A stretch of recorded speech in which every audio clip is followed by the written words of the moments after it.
Boa tarde a todos. Hoje, dia 12/9, né, 12 de setembro, nós vamos ter a apresentação do artigo que vai ser apresentado pela doutora Emanuele e a orientação é minha mesmo. Então, Emanuele, pode começar a sua apresentação, por favor? Boa tarde, gente. Eu sou a Emanuele e eu vou apresentar o artigo que é o Nipocalimab na doença hemolítica grave de início precoce do feto e do recém-nascido. E meu orientador foi o professor Mário Dias. Inicialmente, eu trouxe alguns conceitos sobre a doença e sobre a medicação, para depois abordar como que o estudo foi feito, seus resultados e contribuições. Então, a doença hemolítica do feto e do recém-nascido, ela se refere à hemólise de hemácias fetais ou neonatais, causadas por anticorpos produzidos na circulação materna, contra o antígeno presente nas hemácias fetais. O desenvolvimento dessa doença depende da exposição materna ao antígeno RBC, que não é expresso em RBCs maternos, assim. E após essa exposição, ocorre a geração de um halo anticorpo. É necessário que haja uma exposição a maior volume de sangue halogênico, assim, para que aumente essa probabilidade de haloimunização. E alguns exemplos mais comuns de exposições são a transfusão sanguínea, principalmente quando a gente fala em concentrados de hemácia, sangramentos fetais maternos, como os abortamentos, gravidez ectópica, sangramento anteparto com placenta prévia ou descolamento prematuro de placenta, traumas abdominais também influenciam, e uso de agulhas compartilhadas, no caso de usuários de droga. Após a sensibilização materna, um halo anticorpo é produzido, e durante uma futura gestação, que vai haver uma nova exposição, provoca uma resposta de anticorpos de maior intensidade. Então, esse halo anticorpo materno ele é transportado via placentário, e aí ele pode causar a hemólise das células fetais. Ele é do tipo IgG, isso é bom a gente saber só para identificar na hora da ação do medicamento. E a manifestação mais grave da doença hemolítica, ela é mais intrauterina, assim, é a hidropsia fetal. Pode ocorrer uma anemia grave e hematopoese extramedular, né, no fígado e baço. Consequentemente, vai gerar uma insuficiência cardíaca fetal, acúmulo de líquido extracelular em pelo menos 2 locais, que eles descrevem: a ascite, derrame pleural, derrame pericárdio ou um edema subcutâneo. O nipocalimab, ele é o medicamento estudado pelo artigo, ele é um anticorpo monoclonal, que se liga especificamente ao receptor FC neonatal. Esse receptor, ele é um transportador de IgG placentário. Então, ele compete com o IgG por esse receptor, FC neonatal, então contribui para reduzir os títulos de anticorpos maternos circulantes. Aqui tem uma imagem representativa da ação desse medicamento. Então, em azul tem esse receptor FC neonatal. Em verde e amarelo tem alguns anticorpos IgG que se ligam ao receptor e são transportados para a circulação fetal. Em vermelho está representado o nipocalimab, a medicação estudada, que ele bloqueia esse receptor. Então, ele impede que tenha ligação do IgG e não é transportado para a circulação fetal.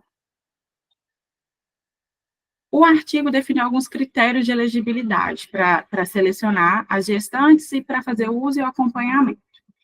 O uso da medicação e o acompanhamento durante o tempo estabelecido, né? Então, foram definidos alguns critérios: ter 18 anos ou mais, ter gestante de apenas um feto, ter tido uma gestação anterior, durante a qual, com 24 semanas ou antes, apresentou anemia fetal grave documentada por avaliação de cordocentese, hidropsia fetal com pico da velocidade sistólica da artéria cerebral média, ou natimorto anterior com patologia fetal ou placentária condizente com doença hemolítica do feto ou do recém-nascido. Ter uma titulação de halo anticorpo crítico na gestação atual para anti-D ou anti-K, e nível de DNA fetal livre de células sejam consistentes com feto D positivo ou K positivo. Então, depois que definiram esses critérios de seleção, foi definida a dose e como seria o uso do nipocalimab. Inicialmente definiram que seria uma dose de 30 mg por quilo, mas após alguns estudos, definiram que para uma maior cobertura do receptor, seria o ideal 45 miligramas por quilo semanal. Poderia ter um ajuste dessa dose inicial a cada 2 semanas para compensar o ganho de peso durante a gestação. Definiram que o início do tratamento deveria ser com 14 semanas, em média, né, tem uma certa variação, e ao todo houve mais ou menos 21 doses, uma média de 21 doses, e a duração média foi de 20 semanas. Então, os objetivos finais, assim, que eles definiram. Esperava-se que o parto deveria ser após 37 semanas ou antes, caso houvesse alguma indicação. E a imunoglobulina venosa, de 500 miligramas por quilo, deveria ser administrada 48 a 72 horas antes do parto. O monitoramento dessas gestantes foi feito com Doppler da artéria cerebral média semanalmente e avaliação do crescimento fetal a cada 2 semanas. A análise primária dos resultados seria até a 4ª semana após o parto, e a conclusão seria definida na 24ª semana após o parto e na semana 96 de vida do recém-nascido. Seria feita uma análise. Então, foram selecionadas 23 participantes, sendo que apenas 13 atendiam a todos esses critérios estabelecidos. Então, 13 pacientes receberam a medicação e foram acompanhados ao longo do estudo. Em 7 das 13 gestações, está representado em azul o estudo, e em laranja, gráfico acima, é como se fossem os estudos anteriores que mostram. Então, em 7 das 13 gestações, o parto ocorreu após a 32ª semana gestacional, sem necessidade de transfusão intrauterina. Então, isso representou um desfecho maior do que os estudos anteriores. Todas as 7 gestações foram tratadas até a 35ª semana de gestação, e 5 dessas pacientes receberam a dose de 45 miligramas por quilo. Uma paciente descontinuou o tratamento na 35ª semana e teve o parto com 36 semanas, porque houve uma diminuição transitória da movimentação fetal, e aí acabou ocorrendo o parto antecipado. Então, das outras 6 gestações restantes, ocorreu anemia fetal, que precisou levar a transfusão intrauterina em apenas 5. 2 participantes tiveram a interrupção do tratamento após efeitos adversos. Uma foi uma anemia fetal grave, levando a um parto de emergência 2 semanas após a transfusão, e uma evoluiu com morte fetal após uma única transfusão intrauterina. E uma participante teve a interrupção do tratamento por causa de um hematoma subcoriônico e restrição fetal do crescimento, mas acabou recebendo transfusão intrauterina 4 semanas após.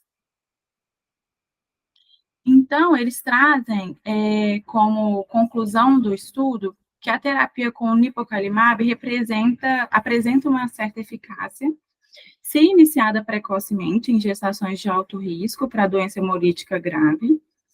E por quê? Né? Ela apresenta o nascimento vivo a 32ª semana ou mais em mais de 50% das pacientes, e excedeu o resultado de estudos anteriores. E quase metade dos pares, né, mãe e filho, maternos infantis, não receberam transfusões pré-natal ou neonatal. Eles observaram também que o nipocalimab produz uma redução dos níveis circulantes de IgG materno, mas não afeta a imunidade passiva fornecida pelo IgG. Então, não foram observadas infecções graves ou incomuns. As infecções que aconteceram foram semelhantes às infecções típicas do período perinatal e neonatal das gestações não tratadas com nipocalimab. Mas, ainda assim, eles ressaltam que é importante fazer mais estudos sobre os riscos e potenciais infecções que podem estar associadas com essa redução do IgG. Algumas limitações que eles citam a falta de cegamento, não ter um comparador placebo, maior número de pacientes não brancos, e a coorte histórica e gestações qualificadas foram gerenciadas fora de um protocolo de estudo. Então, possivelmente foram diferentes padrões de atendimento, de acordo com a seleção, e os cuidados não foram tão obtidos em centros de referência experientes. Então, são coisas que eles ressaltam que podem ser melhoradas em próximos estudos. E aqui,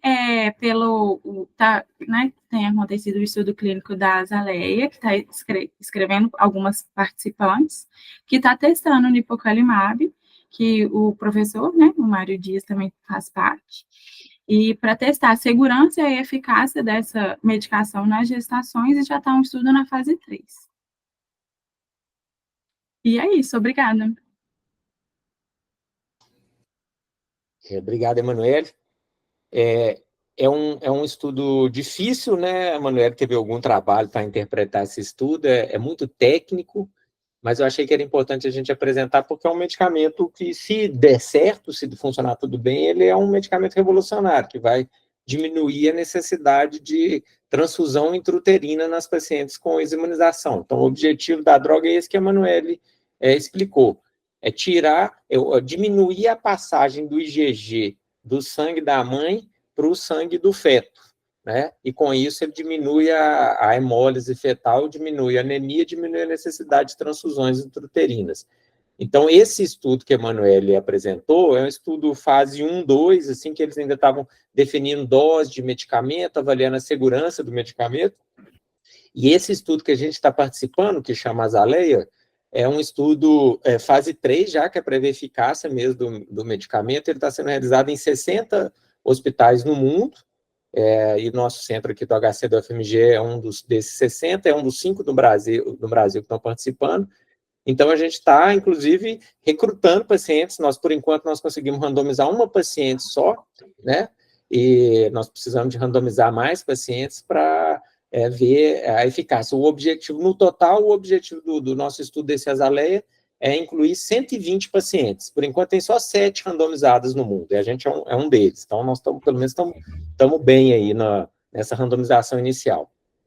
Então, são pacientes que tiveram perdas anteriores ou tiveram necessidade de transfusão intrauterina anterior relacionada à imunização, que chegam numa próxima gravidez precocemente, porque o tratamento é um tratamento que tem que ser iniciado antes de 16 semanas. Então, no protocolo, a gente inicia o tratamento a partir de 16 semanas. Então, ela tem que ser admitida no estudo e randomizada antes das 16 semanas. Aquele gráfico que você mostrou, Emanuel, volta lá no gráfico. Isso aqui, na verdade, não são outros estudos, não. São as mesmas pacientes. O de cima, o que está laranja, mais alaranjado, são a gravidez anterior ao estudo, e o de baixo é a gravidez que ela fez em uso do medicamento. Então, vocês podem ver, os losangos, eles são as transfusões intrauterinas, e o X é a morte fetal. Então, vocês veem que no estudo de sim, o tamanho da barra é o quanto que durou a gravidez. Então, você vê que nos estudos de cima, as gravidezes terminaram antes, muitas tiveram óbito fetal, e várias transfusões intrauterinas, e no estudo de baixo, foram menos transfusões intrauterinas e menos óbitos fetais, né? Só teve um ou dois óbitos fetais, só teve um óbito fetal, na verdade. Óbito. No de baixo, a cor da barra representa a dose do medicamento. Então, você vê que uma dose menor que eles iniciaram lá inicialmente, teve mais necessidade de transfusão. E com a dose maior, que são os mais de baixo, né? A cor da barra mais escura, teve menos necessidade de transfusão.